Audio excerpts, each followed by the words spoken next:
Hello, friends. We are so delighted to welcome you to our Wednesday lecture today at the Kennedy Center. My name is Quinn Meekum. I'm the Associate Director for Research and Academic Programs, and really delighted to have you be with us today as we hear from Professor Tony Keddie from the University of Texas at Austin, who is speaking on the topic of Imperialism, Apocalypticism, and Revolt in Roman Judaea. This lecture is part of our winter semester lecture series on the theme of authoritarianism and its discontents. If you did not pick up a brochure that outlines our calendar for the semester, there are some out on the table. There, it looks like this, with a calendar of our lectures throughout the semester. As well as some related lectures and related films at International Cinema that we encourage you to participate in. Every semester we have a really rich series of discussions at the Kennedy Center on a particular topic, and we're really delighted today that we are bringing the ancient world into our conversation. Many of our lectures are focused on the contemporary or recent modern history, but the ancient world also has authoritarianism and a fair number of discontents as well. So we're really, really delighted for that. I have a few announcements for you to consider. First of all, if you are registered for either IAS 301R or GWS 302R and are attending this lecture series in part for your course requirements there, please make sure that you have signed in on the roll, which is on the table outside the door. If you failed to do that as you came in, please just make sure you do that as you leave. Likewise, if you're enrolled in those courses and are looking for our featured title of this semester, Twilight of Democracy by Anne Applebaum, don't forget that you can pick that up from the front desk of the Kennedy Center as well. The discussion on that book will be held on February 21st. We have a couple of career-oriented events tomorrow. If either of these feel like a good fit for you, please put them on your calendar. Tomorrow, January 25th, at 11 a.m. in this room, we have our mentor meetup. This is for students who have a particular professional trajectory in mind and would like a little bit more guidance on how to be successful in turning that trajectory into a reality. We will match you with an alumnus or alumna who can mentor you in that particular career field. And all you need to do is come, and we can help match you with somebody who can guide you professionally who's a little further along the path than you are. Likewise, tomorrow, if you're interested in intelligence careers, tomorrow at 1 p.m. in this room, Brad Bruton will be here for an Ask Me Anything about intelligence careers, which may be of interest. If you are still looking for an awesome opportunity to study abroad this spring or summer term, we have a few study abroad programs that are still available and accepting applicants. One of those that I was asked to announce today is a great program that takes place in spring term in Paris. It is soft power diplomacy, focusing on art and culture and diplomacy in Paris. There are brochures for that program outside the door in the lobby here. If you're interested, they might be interested in you. And then finally, next week in our lecture series, at this same time in this same place, we're pleased to host Humaira Qadri, who is an Afghan women's rights activist, the author of a recent book called Dancing in the Mosque. She will be speaking on women and the future of Afghanistan. Again, that is next Wednesday at noon in this location. Before I introduce our distinguished speaker, we would like to open with a prayer. Yasmin Farias from Brazil, major in sociology, will offer that invocation. Yasmin?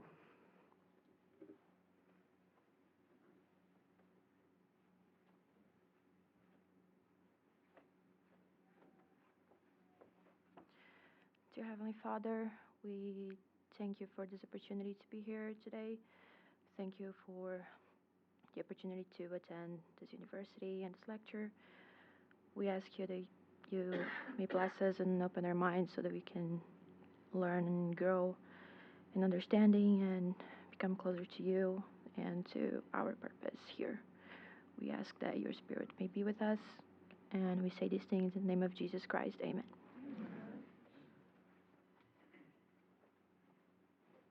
Thank you, Yasmin. It's my great pleasure to introduce Professor Tony Keddie from the University of Texas at Austin. You'll see on the screen up here that he is an associate professor of ancient Mediterranean religions. Now, how cool is that? That just sounds like a great job. He's also a fellow of the Ronald Nelson Smith Chair in Classics and Christian Origins at the University of Texas at Austin. He received a degree from Yale Divinity School and his PhD from University of Texas at Austin. His undergraduate was from Temple University. He's a social historian of the ancient world, focusing on ancient Jewish and Christian experiences related to class, labor, economics, and empire. He's the author or co-author of 20 articles and 4 books, including his book, Class and Power in Roman Palestine, the Socioeconomic Setting of Judaism and Christian Origins. These are topics that many of us are interested in and invested in here at BYU. We're really delighted to welcome Professor Keddie to join us. We will go today until 1 p.m., which will include a question and answer period toward the end of the lecture. Please join me in welcoming Professor Keddie.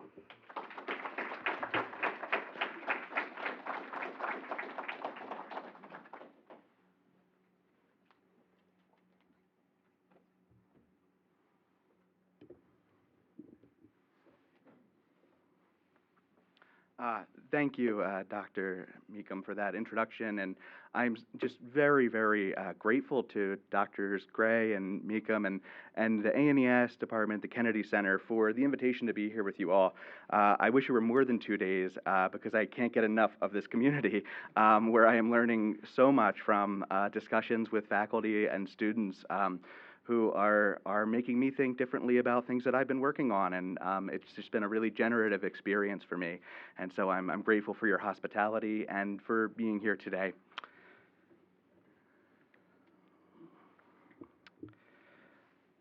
The famous founder of the Protestant Reformation, Martin Luther, caused a lot of confusion. Yes, you're at the right talk. Luther preached a message of defiance that took aim especially at the Catholic Church, and particularly the collusion of the Holy Roman Emperor and the Pope. He preached a populist message that affirmed the priesthood of all believers, empowering individuals to read Scripture for themselves. And he took actions to initiate some of the changes he wanted to see.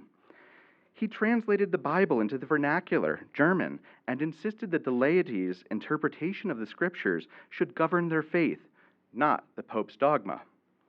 In a 1520 tractate, he further called for some shifts of authority that would provide the community with greater political representation, such as religious officials being elected to office.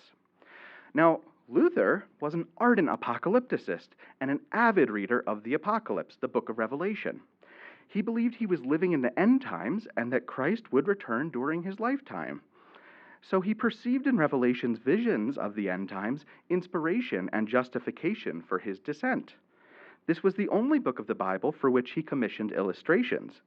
Lucas Cranach's famous woodcut images incline the newly empowered readers of Revelation toward Luther's interpretation, in which the beastly woman Babylon acting on Satan's behalf is none other than the Pope, with the papal tiara that was subsequently removed in later editions because it was deemed so offensive. So even for those who could not read, the Luther Bible's images left no doubt the Pope was the Antichrist. So what were Luther supporters supposed to do with this knowledge? Imagine you are a peasant exploited by the feudal order and alienated by the church, and you receive in sermons and texts and images Luther's message that the authoritarian rulers of the world are agents of Satan. What actions would you think to take? For many, it was clear that nothing less than an armed rebellion was in order. The German Peasants' War of 1524 to 25 was in many ways instigated by Luther's thinking, but Luther opposed it fiercely. In his tractate Against the Murderous Thieving Hordes of Peasants, he sided with the princes against the peasants. You gotta love a title that doesn't keep you guessing, right? The Antichrist, he clarified, quote, will fall without violence, end quote. Luther saw institutional reforms in the present, but refused an overthrow of the state, at least in part because he believed God would soon intervene to destroy the Antichrist. Luther's contemporary, Thomas Müntzer, disagreed in the strongest terms. A leader of the Peasants' Revolt, Müntzer preached that the people must participate in the end times war against the Antichrist. In his words, help us in any way you can, so that we can carry out the commands of God himself in Ezekiel 34, where he says, I will rescue you from those who lord it over you in a tyrannous way. And in chapter 39, come you birds of heaven and devour the flesh of the princes, and you wild beasts drink up the blood of all the bigwigs. Müntzer and Luther both advanced apocalyptic modes of dissent against authoritarianism, but to very different ends. Muntzer's apocalypticism required revolution, while Luther's expected faithful endurance, calling only for political changes that would enable individuals to cultivate such faith. I begin with this example from a familiar moment in the history of Christianity to demonstrate that apocalyptic politics can vary dramatically in objectives and receptions. Apocalypticism can even inspire authoritarianism as much as dissent. Some have called this imperial apocalypticism. And so, for example, supporters of the papacy cast Luther as the Antichrist. Apocalypticism can play a part in both sides of wars. Revolutionary apocalyptic movements like Müntzer's Peasants' Revolt are not uncommon. Still, there is a tendency in both pop culture and the academy to draw too firm of a connection between apocalypticism and revolutionary action.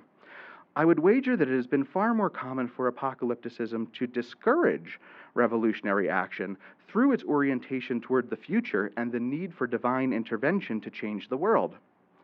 But, as with Luther, even anti-revolutionary apocalyptic thinking can encourage shifts in legitimate political representation, often propping up the power and influence of the gatekeepers of revelatory knowledge, like Luther himself. These observations about conflicting modes of apocalyptic dissent can inform our understanding of the varieties of apocalyptic politics in other times and places where the pieces of the puzzle are more difficult to fit together. For the purposes of this talk, the early Roman period in Judea.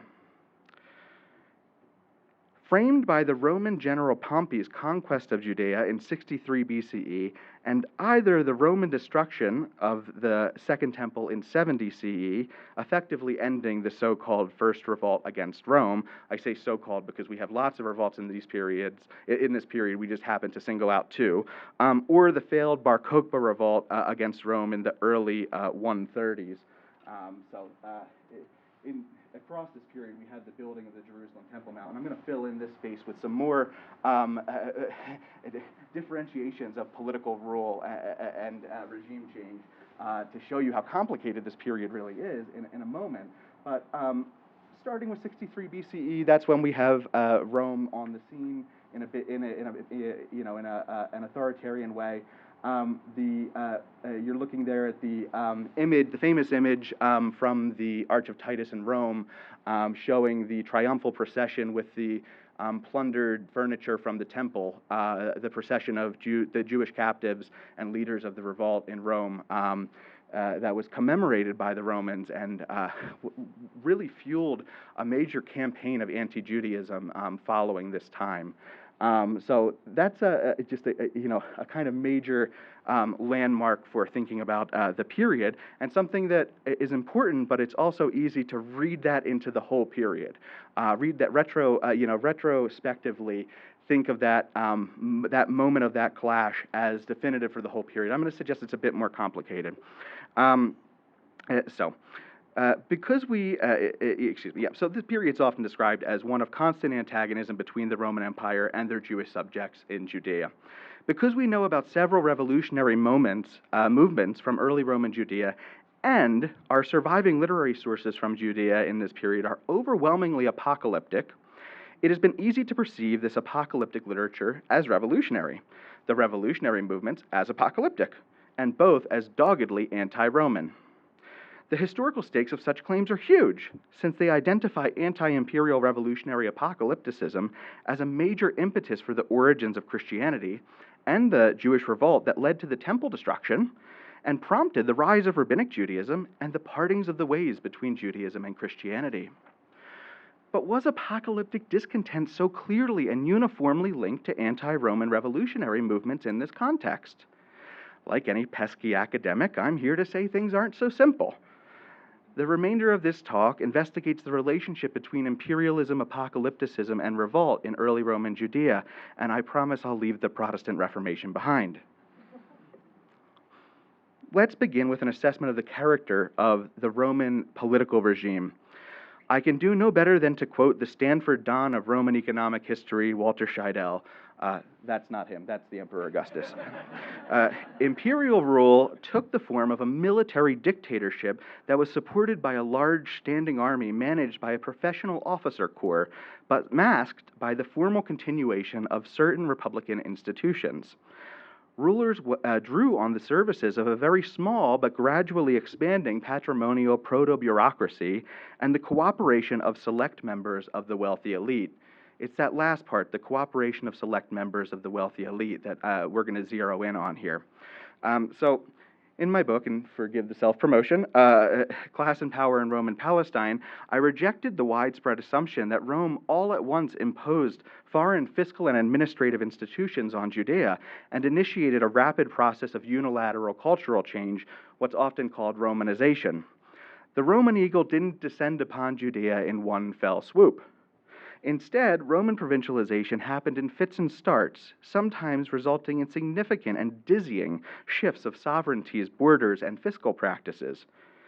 The whole region of Judea and its subregions oscillated between province and client kingdom numerous times until it was entirely subjected to direct Roman imperial rule in 44 CE. And so I've included in here some of the kind of major administrative shifts along the way, we don't need to sweat the details, but just so that you get a sense of how much things are changing, each one of these changes involves a different relationship with Rome. And you can see on this map some of the border changes, particularly the ones that happen after the death of Herod the Great, where the kingdom, the whole area here, this whole area of Jewish habitation in the Levant, is sometimes known in our sources as Judea. And we also hear about just the kind of inner area here around Jerusalem as Judea, which is really confusing. So sometimes we call them Greater Judea and Lesser Judea. But in any case, after Herod's death, it's split among his sons, and only this Lesser Judea region and some adjacent regions, including Jerusalem, come under direct Roman rule, while the other parts are still ruled by client kings, which is a somewhat different relationship, Jewish client kings. We can get into the details in the Q&A if there's interest, but this is where it gets tedious, and let's keep going. So I'll also spare you my calculations on tax rates and cut to the chase. Contrary to the view that the whole Roman period in Judea was characterized by hyper-exploitation, I found that economic conditions remained stable or even, in some cases, at least temporarily, improved. Let me be clear. I am not suggesting that the Romans were benevolent overlords, but that their imperialism was more subtle and insidious than we often assume. Instead of worsening economic conditions, institutional changes gradually shifted power to local elites in a way that caused a crisis of legitimacy. I'm building here on an important thesis by Martin Goodman in his The Ruling Class of Judea, that 6 CE was a watershed in the relationship between Rome and Judea that set the stage for the growing unrest that ultimately incited the first revolt in 66 to 73 CE. The ancient Jewish historian Josephus highlighted this moment, saying some of the high priests were the political governors of the people under the reign of Herod and under the reign of Archelaus, his son, although after their death, the government became an aristocracy and the high priests were entrusted with a dominion over the nation. As a result, Goodman proposed, a failure of representation ensued. The Romans set up a governor of their choosing, but as in Gaul and other new provinces, they also empowered a local aristocracy that could control the people while protecting Roman interests. One problem, however, in Judea, the local elites were not widely accepted as legitimate representatives of the people. They were, in Goodman's words, creatures of Herod. Wealthy priestly families Herod imported from Babylonia and Alexandria to replace the relatively popular Hasmonean priestly elites. Thus, the Romans put priestly elites deemed illegitimate by many Jews in charge of the province, instigating a class struggle that culminated with the revolt. What Goodman argued based on a critical reading of Josephus, I've confirmed through institutional analysis.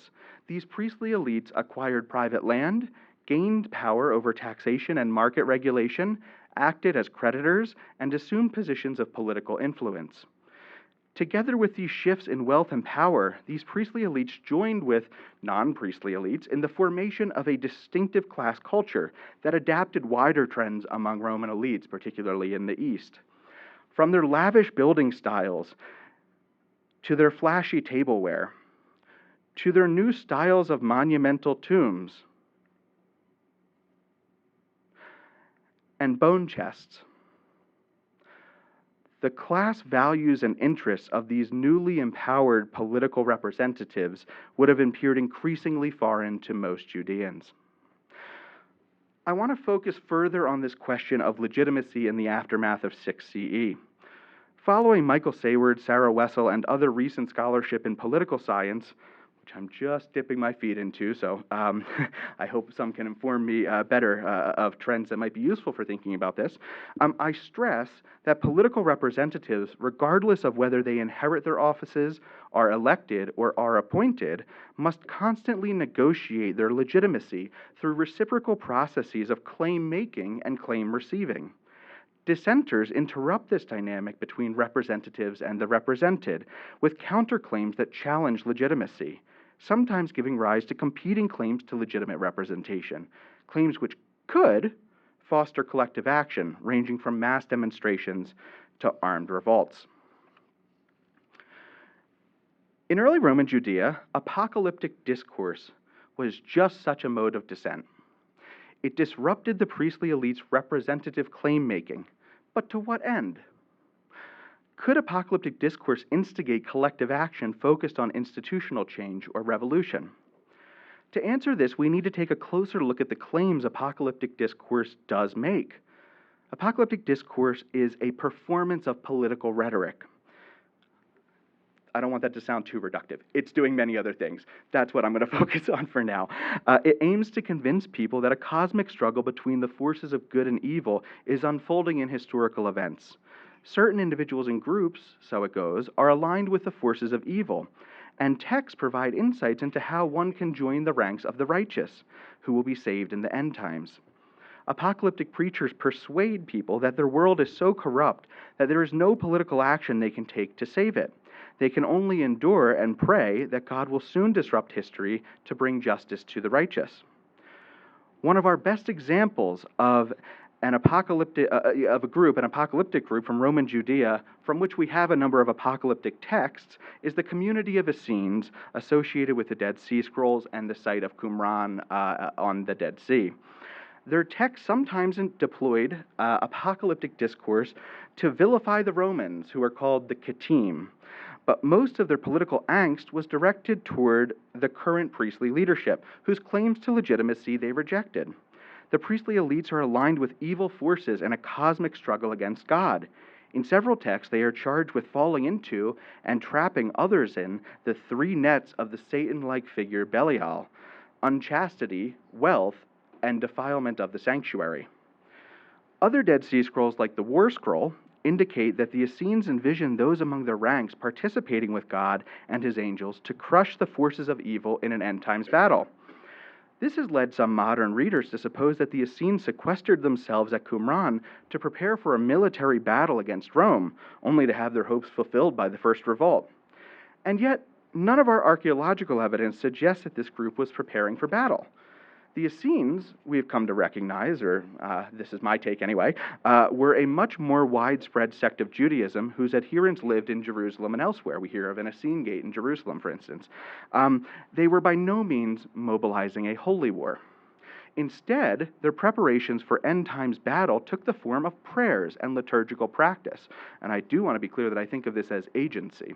The Thanksgiving hymns, for instance, indicate that membership in the sect admits individuals into fellowship with the angels and that their prayers brought them progressively closer to the divine presence. They understood themselves as living in the end times and already commencing their transformation into angels, but they still looked forward to a cosmic war in which they would participate. And then the sword of God will come quickly at the time of judgment. All the children of his truth will rouse themselves to exterminate wickedness, and all the children of guilt will be no more. Even though the end times have been set into motion, the initiate's present task is to transform their relationship with God through prayer. It is only during judgment, once God has initiated action with his army of angels, that the faithful are supposed to join in the revolution. Even though the initiates of the sect are described as exploited by the allegedly corrupt and illegitimate priestly elites, they are exhorted not to take political action. The revealed knowledge they receive is, "Oh, you who are crushed by poverty, be patient." The other apocalyptic movements we know about from early Roman Judaea similarly exercised dissent by challenging the legitimacy of political representatives while discouraging collective action against them. Our earliest sources for the Jesus movement, for example, portray the coming kingdom of God as already inaugurated with Jesus' ministry. These sources make claims against the legitimacy of priestly elites and their allies, such as the Pharisees, but they call for practices of prayer, piety, and repentance in the present and discourage revolutionary action. Jesus, of course, said, "Love your enemies." And yet, when God intervenes on the coming day of judgment, this is when you who have followed me will sit on thrones in the kingdom of God, judging. Jesus' followers will only participate in militaristic action once God has intervened on the day of judgment. Think of the book of Revelation. Similarly, the Gospels and Josephus describe John the Baptizer's movement as apocalyptic, exciting crowds with a ritual of baptism that would mark individuals' preparedness for the coming judgment. As Josephus says, for Antipas, this is Herod's son who ruled Galilee and a couple other regions, although he was a good man and simply bade the Jews to join in baptism, provided they were cultivating virtue and practicing justice toward one another and piety toward God. Josephus is explicit that John's apocalyptic movement was not revolutionary, even though the Romans killed John on the off chance that it might be. Not unlike the Romans. None of the numerous other revolutionary movements we learn about from Josephus seem to have been primarily motivated by apocalypticism. Josephus does not present the Zealots or other rebel factions involved in the First Revolt as apocalyptic in orientation. Their propaganda focused on the present, with coins and documents using slogans like "For the Freedom of Zion." The coins of the Second Revolt show the temple because they hope to rebuild it in this world, not the next. What I'm getting at is this. We have no concrete evidence without a hefty dose of speculation for apocalyptic sentiments as a primary impetus for revolutionary movements in early Roman Judaea. This is because there is a tension between apocalyptic and revolutionary ideologies, in that the former tend to emphasize the need for divine agency to bring an end to illegitimate political regimes, while the latter call for direct collective action. This does not mean Jewish apocalypticism was apolitical, but only that we need a more nuanced understanding of its political functions. Instead of seeking institutional change or military revolution, apocalyptic texts and movements in early Roman Judaea changed political perceptions by challenging the legitimacy of the priestly elites while bolstering the representative legitimacy of other leaders. Let's take a look at a single case study in some closer detail. The Testament of Moses. This is one of my absolute favorite texts, and one that is very, very rarely discussed. So I hope some of you haven't encountered it before, and I get to introduce you to it. So the Testament survives only in a 6th century Latin manuscript. Actually, it's the undertext of a palimpsest. So it's difficult to reconstruct. There's a project called the Jubilees Palimpsest Project that's working on trying to get better readings of it. So it is a difficult text to read. It is an apocalyptic expansion of Moses' farewell oration in Deuteronomy, his deathbed speech, hence Testament. It was probably first composed in Greek. In the text, Moses, near death, prophesies to Joshua about Israel's future by means of an extensive periodization of history that alludes to foreign and national rulers who will oppress Israel. Some familiar oppressors, or such familiar oppressors, from texts like Daniel, for instance, like Nebuchadnezzar, are singled out. But closer to the author's own day, we find allusions that refer to Herod, his sons, the Syrian governor Varus, and the priestly elites ruling in the final days before the final judgment. That is, the author's own time, sometime between 6 CE and 30 CE, I think, precisely in the period in which the Jerusalem region of Judea, the Lesser Judea, first came under direct Roman imperial rule and a crisis of legitimacy ensued. Obviously, we're not going to go through all of this. We don't need to. I'll just point out that you'll see here that this is a pretty linear reading of the text, right? We're kind of progressing through the text. And this kind of schematization or periodization of history is something that we often see in apocalyptic texts written in the Hellenistic and Roman periods, and set, posed as the prophecy of some heroic figure of Israel's past, Moses, Enoch, and so on. And so here we have Moses giving an expansion that speaks to the community of the day of what we have in Deuteronomy, the end of Deuteronomy. And so the periodization, Nebuchadnezzar, there are clear allusions to Nebuchadnezzar, and there's some debate about these later allusions, but I think I'm with a consensus at least, that we've got allusions to the Hasmonean rulers, Herod the Great, Herod's sons, the 3 sons, the Syrian governor Varus, who came in and quashed some revolts after the death of Herod, and then the priestly ruling elites. And what's interesting is there's this end time set into motion. There's an apocalyptic formula I'll read in a moment that suggests that it's in between this period, around 4 BCE, and the beginning of priestly ruling elites being viewed as legitimate representatives in 6 CE, that the end times are set into motion. And then the text envisions a future foreign ruler modeled on the Seleucid monarch Antiochus IV Epiphanes from Daniel, from the Maccabean Revolt. So I'll get into some of the details more, but not too much. I'd be happy to talk more in the Q&A about them, though.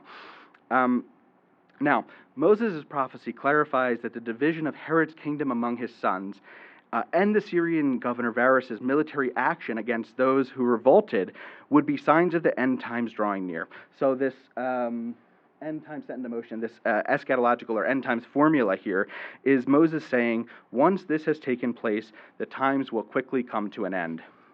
So what follows, here's where it gets interesting, is the longest and most spirited polemic of the text. The next people to rule, those presumably ruling in the author's present time, since the next and final oppressive ruler in the schematization of history is yet to come, are, I argue, none other than the priestly elites newly empowered by the Romans.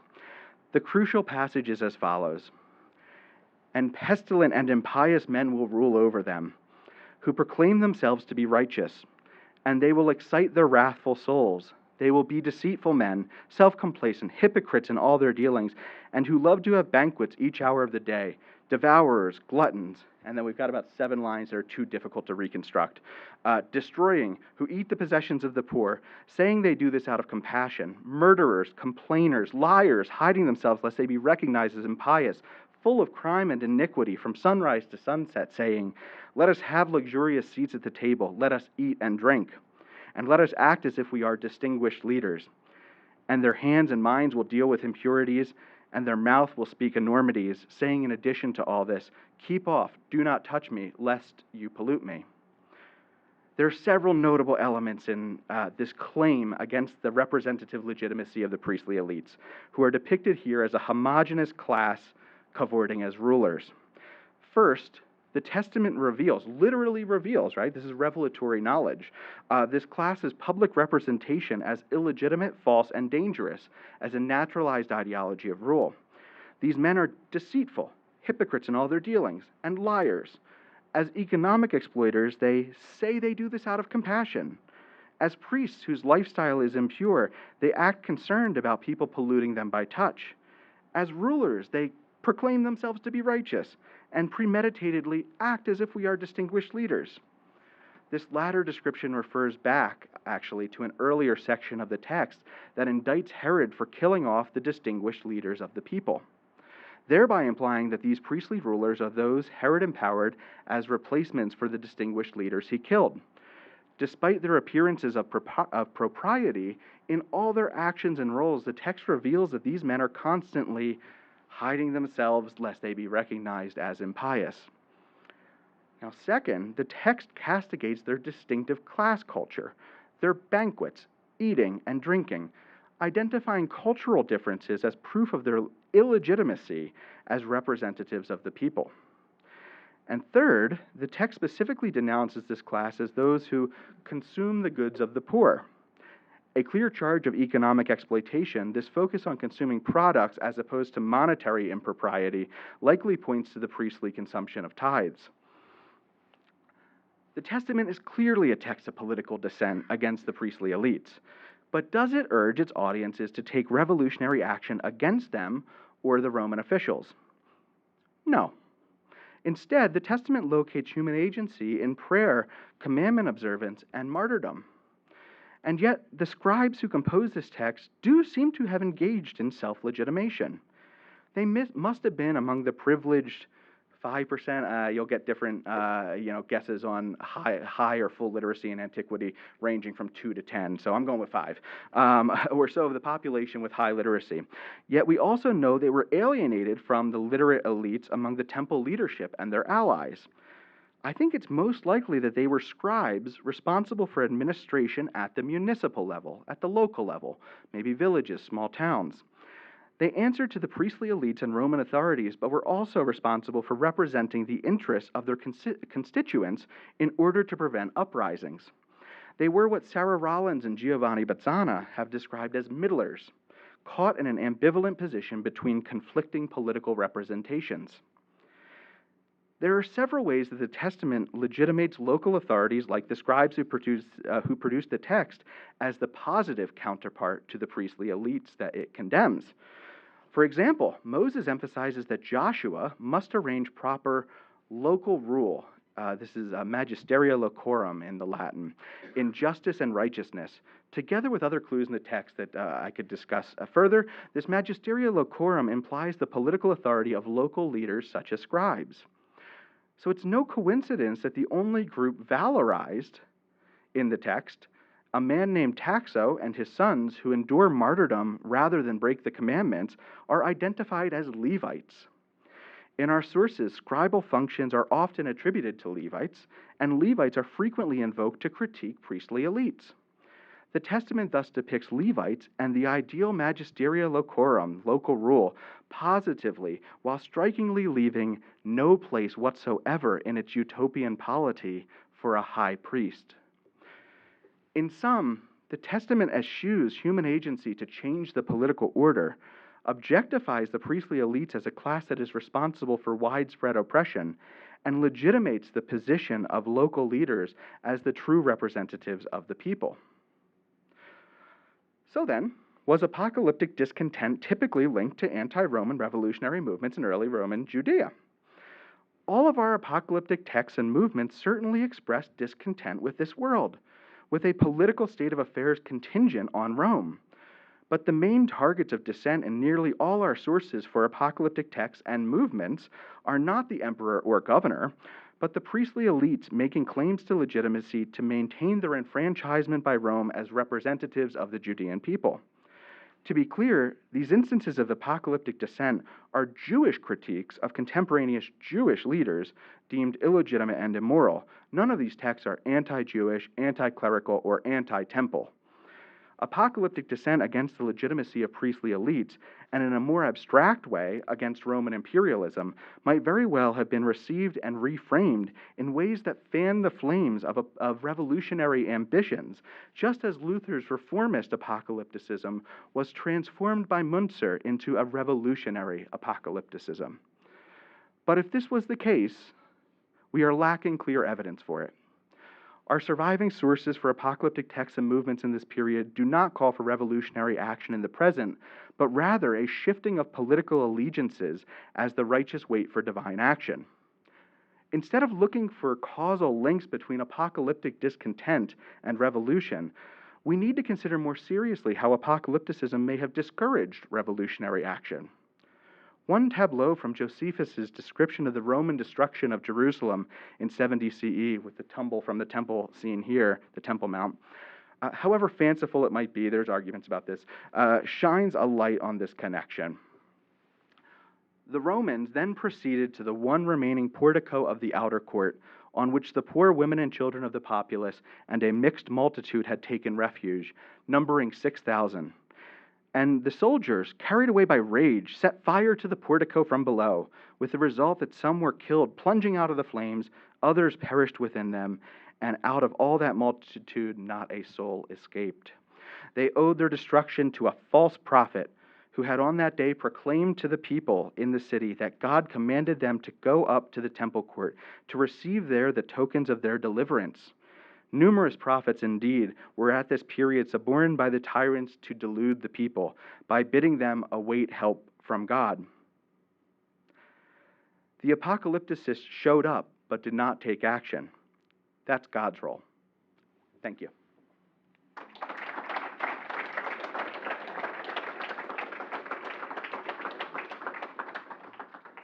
Thank you so much, Professor Keddie.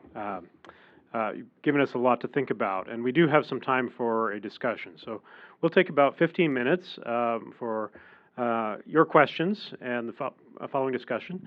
If you do have a class or a commitment at 1 p.m., you're welcome to leave in advance, and we will end this discussion at 1 p.m.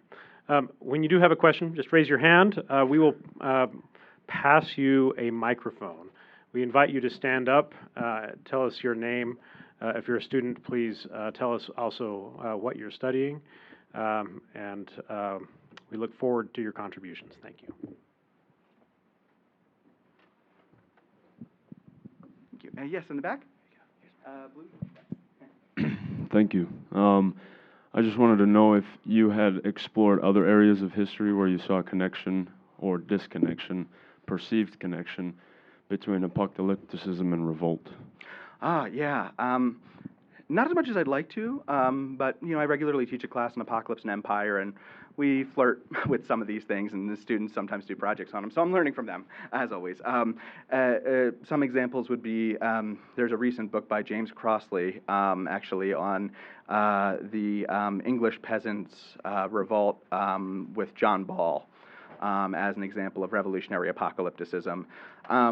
There's the Brazilian Canudos War in the late 19th century. This Alexander the counselor figure seems to have been fueled by a sort of revolutionary apocalypticism.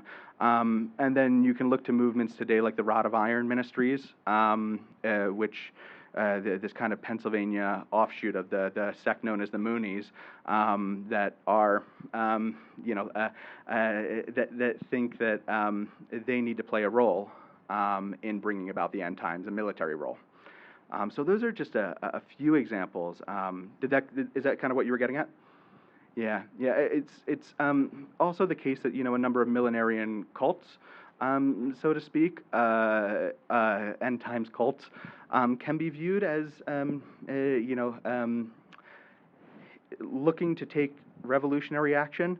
One example would be the Branch Davidians in Waco, but that's a much contested piece, and I think there again we see our assumptions about the connection between revolutionary thinking and apocalypticism framing how we interpret the evidence. On the other hand, you have groups like the People's Temple with Jim Jones, which seems to have been very much focused on building a utopian community in the present and opposed to revolution while being deeply anti-authoritarian. Yeah.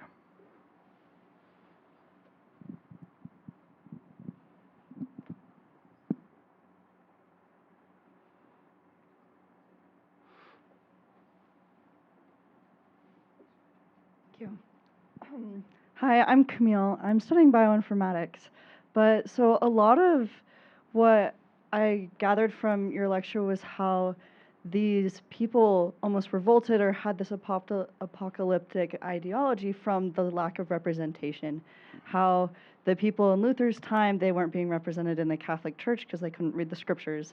And then in Judea, these people were not being represented by these high elites. And so with this apocalyptic text to encourage people to pray or to wait for God to bring about these end times, how would you say it's like success rate with this overturning these political regimes or this misrepresentation of the population in these societies? What do you think about that? Well, it's a really terrific question, and I think it's hard to gauge. I am looking for the criteria by which to diagnose it, right? One thing that I will say is that the Testament of Moses and the Thanksgiving hymns from Qumran, the parables of Enoch, the Psalms of Solomon, a number of texts that we have written in this period create what I've called a class subjectivity, borrowing language from sociology. But they create a sense of class solidarity and a particular class identity and culture for the movement. And we see this in comparative examples too. That is often defined by exploitation. And what's interesting about that is I think that you can see that as contributing to changing class cultures, to what I've tried to point out in material evidence is a sort of chasm between kind of the different class cultures of non-elites, of course, much differentiated, that's homogenizing, and elites in this particular context. And I think that the texts actually pick up on that difference, as I kind of pointed out with the banqueting and things like that, on that the differences in class culture or class identity, class performances as a part of the evidence for a lack of legitimate representation.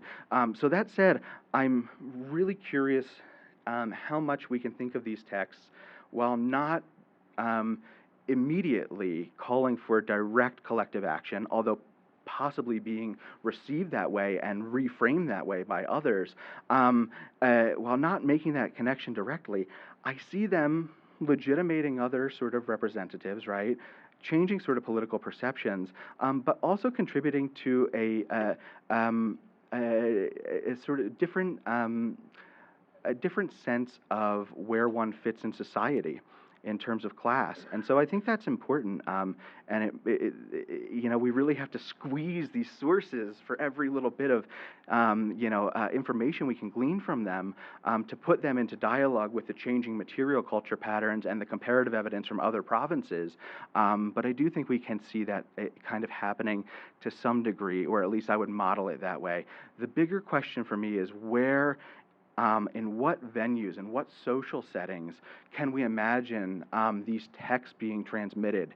Do they have an audience beyond other literate elites? And so my suggestion, my inclination is that because a number of these texts, particularly the ones that I've studied that aren't represented at Qumran with the Essenes, where we have kind of an isolated, a relatively isolable movement. These other texts, they mention the Psalms of Solomon mentions the synagogues of the pious, the parables of Enoch, the congregations of his righteous, of the Lord of Spirits righteous in that text. The Testament of Moses describes God's people in a way, all of them seeming to suggest institutional sort of venues outside of the mainstream kind of temple and governance administration in which they have some role. And so I suspect that even if they're not reading these texts, even if the people in their synagogues only really speak Aramaic and these texts are in Greek, the ideology contained in them, the stories contained in them are things that they can share, that they will share in various ways. But that is speculating, going beyond the evidence, but that is one way that I think that we can imagine them having an impact, a subtle impact, but an impact that's important nevertheless.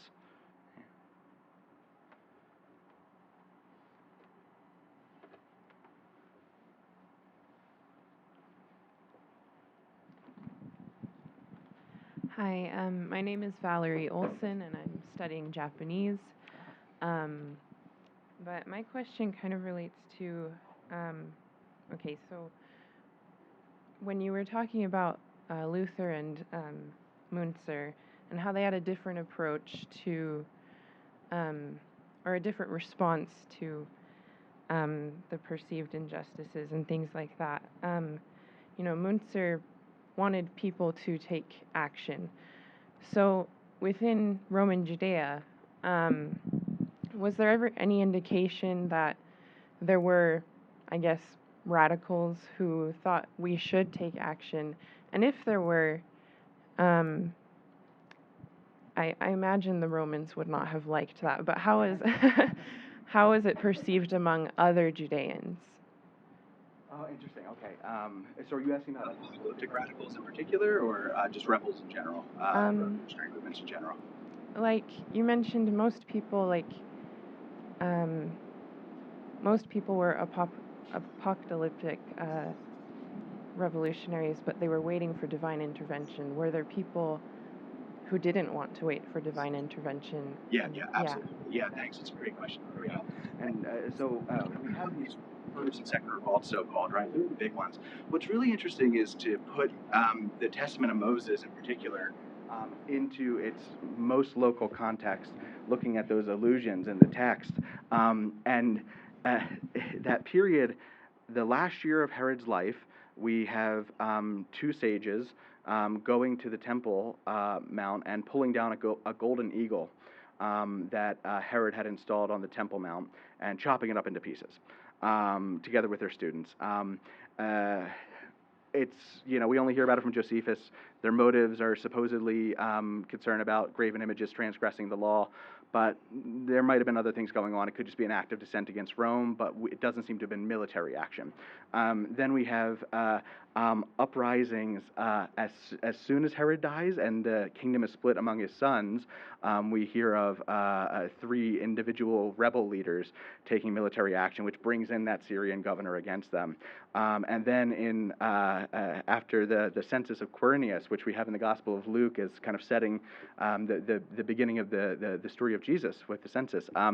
After that, we also hear about a couple of rebel leaders rising up. And Josephus, our unreliable but only one we got kind of historian who gives an overview of this period, he connects a number of these rebel movements into a relatively homogeneous set progression of revolutionary action against Rome that helps to explain to Romans, he's writing after the revolt to a Roman audience under Roman patronage, helps to explain to the Romans why it wasn't all Jews, right, in Judea or across the empire, because they were all being punished with taxes afterwards, punitive taxes, that were responsible for this revolt. It was just these rebel groups. What's interesting is that we have so many indications of these rebel groups fighting against each other, and eventually the priestly elites and Josephus himself are on the cause of the rebellion. But it's so messy. They're going back and forth. But what we don't tend to see very clearly is kind of an apocalyptic element motivating them. The population seems to have had so many apocalyptic currents within it. it's certainly possible, but it's interesting that it doesn't seem to be the primary impetus highlighted in most of our evidence. So with Bar Kokhba, there's some suggestions that there might have been messianic aspirations. With Menachem, the leader of the Sicarii, we're told that he entered Jerusalem dressed as a king. Does that mean that he was viewing himself as a Messiah, going in and as part of the bringing about the end times? Doesn't seem to be that way, but it could be interpreted that way, right? One of my favorite examples is Josephus tells us about a fellow named the Egyptian, who Paul is confused for in Acts of the Apostles. This Egyptian led a mass of people to the Mount of Olives and told them, watch this sign that I will make. He's a miracle worker. I will make the walls of Jerusalem fall down so that we can enter the city. And so that's been taken as, as evidence of someone who could be an apocalyptic revolutionary because he's doing a miracle. He's doing something superhuman as part of his action. The problem is Josephus and Acts don't really describe him as apocalyptic. They describe him as a miracle worker, which, is kind of could be a different category, right? But even more interestingly, the masses are there as witnesses. They're there, like in that Josephus text I showed at the end, because they were deluded, and Josephus consistently kind of portrays the masses in this way. He's an elite. And they're deluded into being there, and they're interested. They want to see what will happen. But the earlier account by Josephus in Jewish War says that it is the Egyptian, the leader, and his guards, his cohort, his group, who will go into the city, not all the people. And to me, that's an important difference between it shows some sort of shade of difference from the kind of big collective action or peasant revolt type movements that a number of histories of this period have tended to assume with figures like that. Yeah. Sorry, long answer to a really interesting and difficult question. Yeah.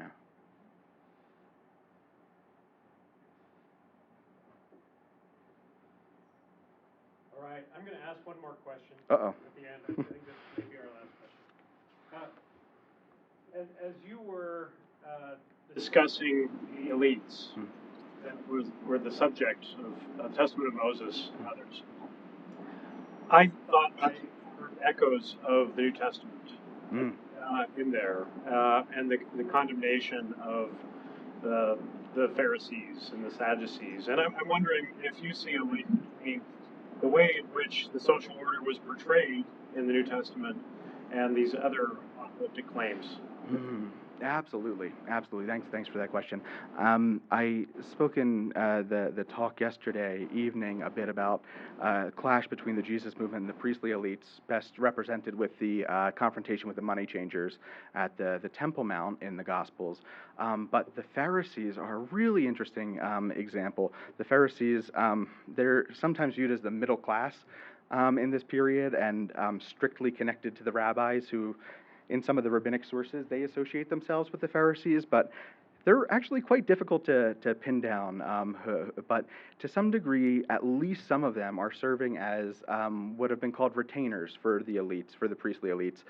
They're encouraging tithing and allegiance to the temple in various ways, particularly in regions farther abroad from the temple, like the Galilee, arguably.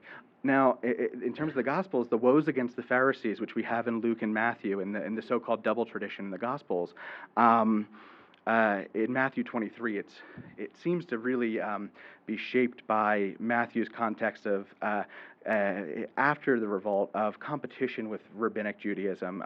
There are some clues in there that suggest a kind of later reframing of it. Luke arguably capture something that is a little more of the core of what might go back to a historical Jesus or an earlier phase of the movement. And those woes against the Pharisees are fascinating because they, first off, in the broader context, we do have an apocalyptic duality in some of the early Jesus movement material between the slaves to God and the slaves to mammon.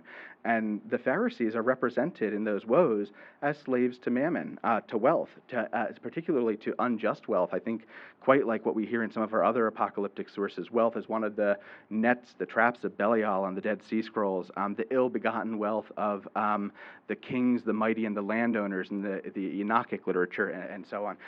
But the woes against the Pharisees, right? They are using fancy tableware.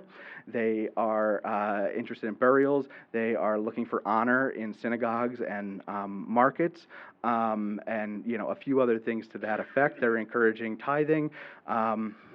All that's to say, I see them as being represented as a sort of class that is part of a framing of the kind of class subjectivity of the early Jesus movement, represented by perhaps some of these village scribes, like who I suggested are behind the Testament of Moses. And so we might, to some degree, see a similar sort of dynamic between, either the kind of individuals among the Jesus movement, the apostles, and as an occupational network, perhaps in the early phase, and then the scribes who are bringing together the tradition within villages of Galilee in the next phase against kind of the Pharisees in this context, not necessarily accurately representing them, but painting them with a broad brush of anti-rich polemics.